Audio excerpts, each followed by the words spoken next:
আকাঙ্ক্ষা ওর বাড়িতে আলমারির মধ্যে ওর মায়ের মা এবং বাবার পাসপোর্টটা পেয়ে যায়, উদয়নের মায়ের ডেথ সার্টিফিকেটটাও পায়। আকাঙ্ক্ষা পুরো ব্যাপারটাই ধরে ফেলে। উদয়নের বাবা মার জাল পাসপোর্ট এবং ডেথ সার্টিফিকেট দেখে ফেলাই কি শেষ পর্যন্ত কাল হলো আকাঙ্ক্ষার?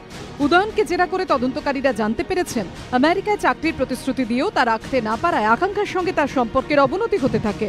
আকাঙ্ক্ষা নিয়মিত চাপ দিতে থাকে যে আমাকে কবে নিয়ে যাবে, আমি বাড়ি থেকে তোমার সাথে চলে এসেছি এই আমেরিকা যাবো বলে। এই নিয়মিত ঝগড়া হতো। বুঝতে পারে যে আমাকে এখান থেকে ফিরতে হবে। ও তখন ফেরার চেষ্টা করে, উদয়নকে ফিরতে দেয় না, কিছুটা গৃহবন্দী করেই রাখে। আকাঙ্ক্ষাকে ও গলা টিপে মেরে ফেলে।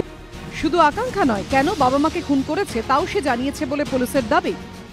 বাবা মা ওকে প্রতিনিয়ত বিরক্ত করত চাকরি পাচ্ছে না বলে। সেই থেকে ওর মা বাবার উপরে প্রচণ্ড বিরক্ত ছিল।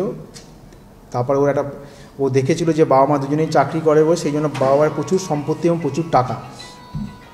তখন ও সিদ্ধান্ত নেয় যদি বাবা মাকে যদি মেরে ফেলতে পারি তাহলে এই টাকাগুলো আমি ভোগ করতে পারবো, আমি সহজেই বড়লোক হয়ে যাব, আর আমাকে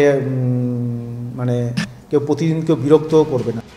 দীর্ঘদিন ধরে বাবা মার ফিক্সড ডিপোজিটের সুদের টাকায় চলছিল উদয়নের। জেরায় সে জানিয়েছে শেষের দিকে তাতে আর বিলাসবহুল জীবনযাত্রার খরচ চালানো যাচ্ছিল না। এই আস্তে আস্তে ওর ভাড়ারে টান পড়ে, তখন 2013 সালে ওই বাড়িটা বিক্রি করে দেয়। পুলিশ সূত্রে খবর, পার্সোনাল লোন পেতে ব্যাংকে নিজেকে রাষ্ট্রপুঞ্জে চাকুরি বলে ভুয়ো নথি দিয়েছিল উদয়ন।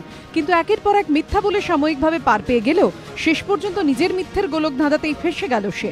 রাজস্বী দত্তগুপ্ত, স্বপন নিয়োগ রিপোর্ট, এবিপি আনন্দ।